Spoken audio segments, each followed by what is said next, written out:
Ignition sequence starts. 6, 5, 4, 3, 2, 1, 0. Liftoff. We have a liftoff.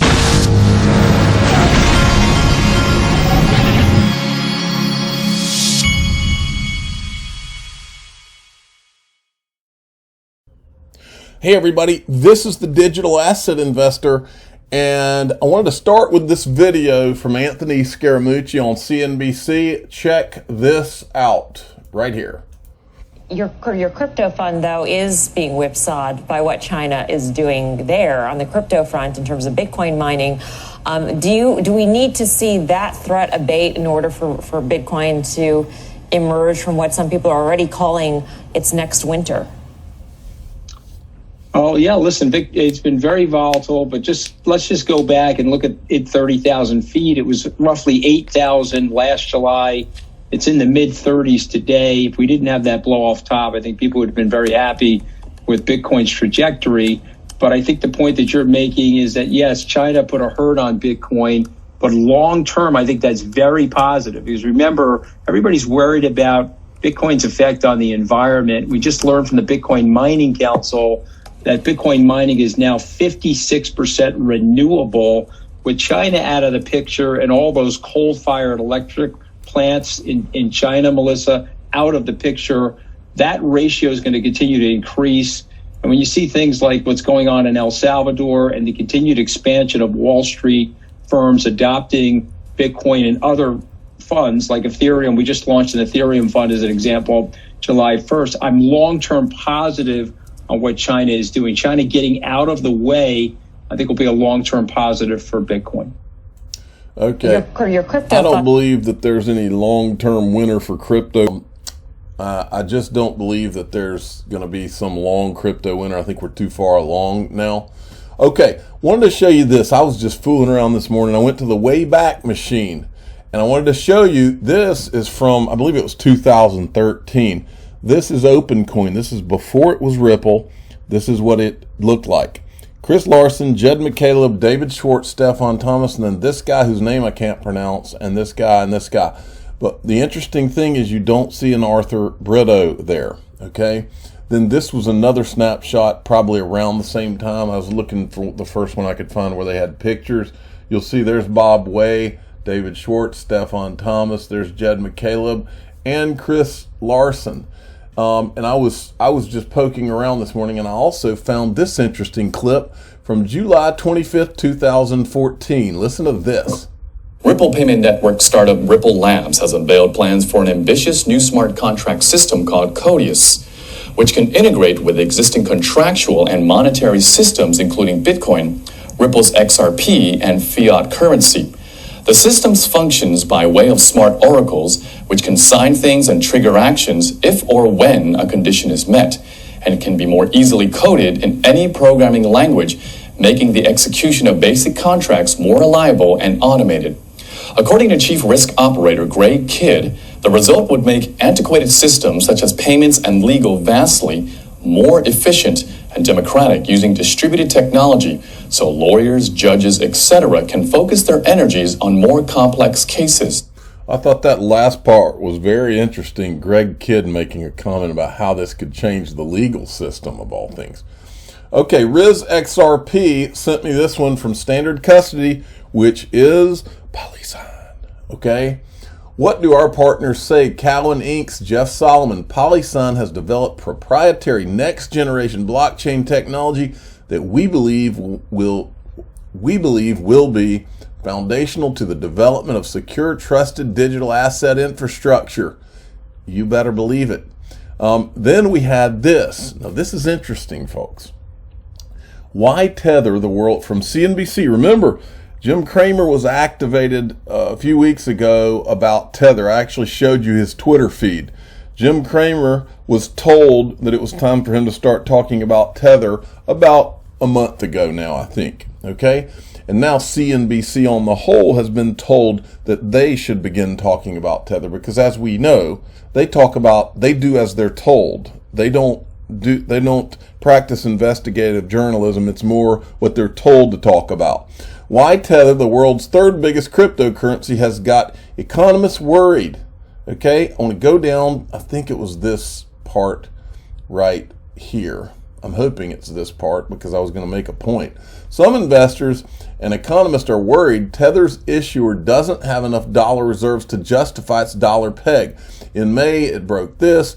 That would place Tether in the top biggest holders of commercial paper in the world, according to JP Morgan. Tether has been compared to traditional money market funds. Okay, where did it say that? I want to see. I think it was up here. Okay, right here says some investors believe a loss of confidence in Tether could be crypto's black swan, an unpredictable event that would severely impact the market. Now, this article coming out today was interesting to me, but when I saw this, I'm going to say it again, some investors believe a loss of confidence in Tether could be crypto's black swan, an unpredictable event that would severely impact the market. Now, since we know on this channel that words mean things, this is the first time I've heard the term black swan in a while, except for yesterday. There was a video going around Twitter yesterday that I did not show by this guy who is, I'm drawing a blank on his name, but anyway, it doesn't matter. This guy's like a hardcore, I wouldn't call him a motivational speaker. He's kind of like a financial guru. Listen to what he says. I'm announcing today, I'm putting my ass on the line. I'm telling you, there is a black swan event coming. A black swan event coming. I don't know if we're going to war with Putin. I don't know if another corona is going to come out that is not curable. I don't know whether the Federal Reserve is going to finally implode. I don't know what it is, but it's coming. Because every massive bull market needs to find an excuse to correct. And even though we had a recession that only lasted 70 days or 80 days or whatever it was, last year, the market is way, way, way, way over valued. Excuse me. And the big smart money, if you follow it, which you don't, 95% of them have all taken money off the table. In other words, taken a lot of profit. All right. So I just thought that was kind of interesting. Now, CoinDesk says Goldman Sachs says Ether could unseat Bitcoin as the dominant store of value crypto, while maintaining its stance that cryptocurrencies aren't yet viable investments. There are so many shoes to drop, folks. You can just feel it. Okay. And I think one of those shoes to drop is the ascension of XRP, the greatest digital asset ever created. The chosen one. All right, now I wanted to show you this because sometimes one of the most fun things to do for me, since I've been making 2 to 3 videos a day for almost 3 years now, one of the most fun things to do is to go back and look at old videos, because things that I couldn't piece together back when I looked at these things a long time ago, now I can say, oh, wait a minute, and I have a lot of aha moments. So I wanted to play this one for you, and before you watch this is Jed McCaleb, who started Ripple and now runs Stellar. And I made this point, the SEC not wanting to speak with this guy in the Ripple case is almost as crazy as them not shutting down the root of all the ICOs in 2017, which was Ethereum. In other words, I made the point the other day, you had all these ICOs, you had Jay Clayton running out, you had all these SEC officials running out talking about how these people, if they think that they can come out and do this and we're not going to do it, these are securities and we're going to enforce the law. We've been doing this a long time, is what Jay Clayton said, remember? So he has this ICO problem, but they don't go after the one digital asset that is at the center. All of the ICOs were being built on Ethereum, but they don't even talk about Ethereum while all of it's going on. And then later they give it a free pass. That doesn't add up. Doesn't pass the smell test. Now, while you're watching this, I want you to think to yourself, so here this guy was. He was at Ripple at the very beginning, and he's been the largest seller of XRP of anyone. They pointed in their lawsuit to how Brad Garlinghouse sold XRP, and Chris Larson sold XRP. This guy has been selling XRP every freaking month or every quarter for how long? For years and years and years. And they don't even want to talk to him. Listen to this. And came up with the idea that kind of underpins Ripple. And so I think in probably 2012 is when I kind of started working on the project. I found some other developers I had moved to San Francisco. I found some other developers in kind of the Bitcoin scene, David Schwartz and Arthur Brito, to kind of help me make it real. And we worked on it, and then eventually hired Chris and some other people. Yeah, but that's basically where it came from. It's just kind of the understanding that Bitcoin's this awesome idea, but trying to kind of approach it in a different way. I think over time we kind of realized we could take it much further than just having a token that you could send around. And the things that I don't show that I have seen out of Jed McCaleb, that this guy right here is ground zero of what's going on in this space. This guy right here is literally, there's more smoke coming out from this guy than just about anything in this thing.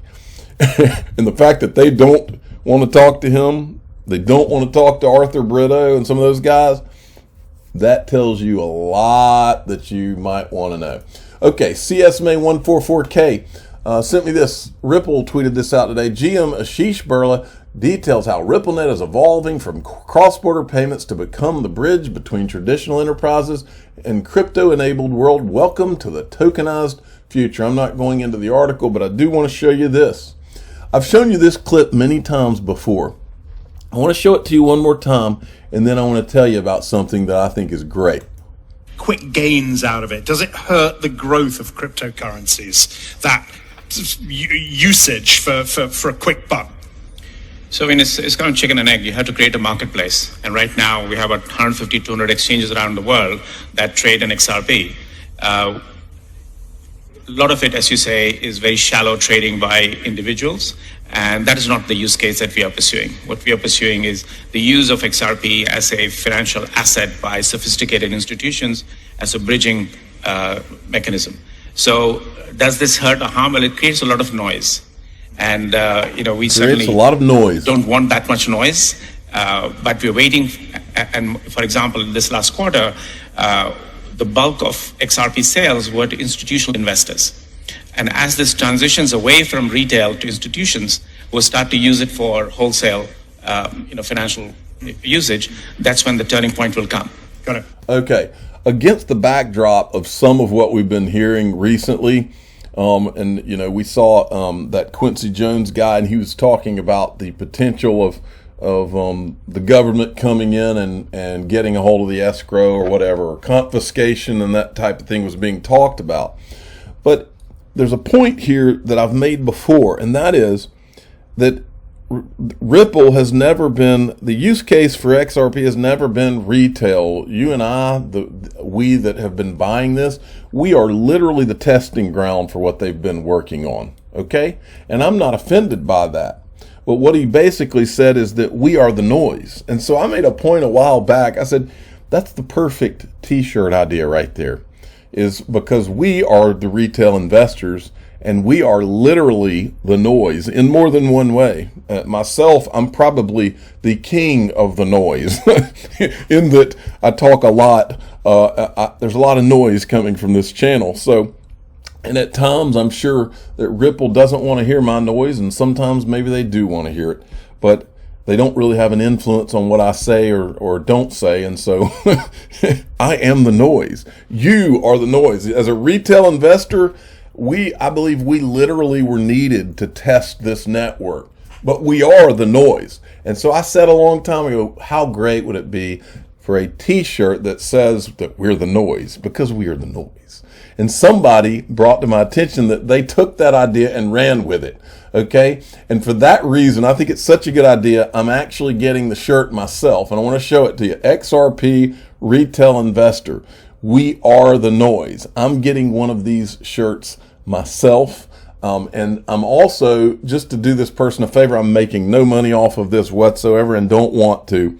But I am going to put this link to this store in my description and they've got a coffee mug too. I might have to get the coffee mug as well. But we are the noise, folks. And when the history books are written on this, we're going to be known as the noise. But we might be known as some of the wealthiest people in the history of the world, the noise that was there when nobody knew what was going on. I truly believe that, if we're allowed to keep it. But even if we're not allowed to keep it, I don't think we would be made to turn this, even if there was a scenario where we had to turn our gold in the way they did in 33 or whatever, I don't think any of us would be too unhappy, because I think we would be handsomely rewarded. But we are the noise, the retail investor, make no mistake. So look for the link to this in the top of the description of this video, and because I think this person has a great idea, and so help her out. I think it's a her, Sam. I want to say it's a girl, but anyway, who cares? I'm the digital asset investor. I'm not an investment advisor. This is for entertainment purposes only. Please subscribe, hit the like button, and tell your friends and family that the XRP retail investor is the noise. We are the noise. And I don't know, we are, they needed us. Maybe they don't need us now, but we are a part of history, and we are the noise. Thank you.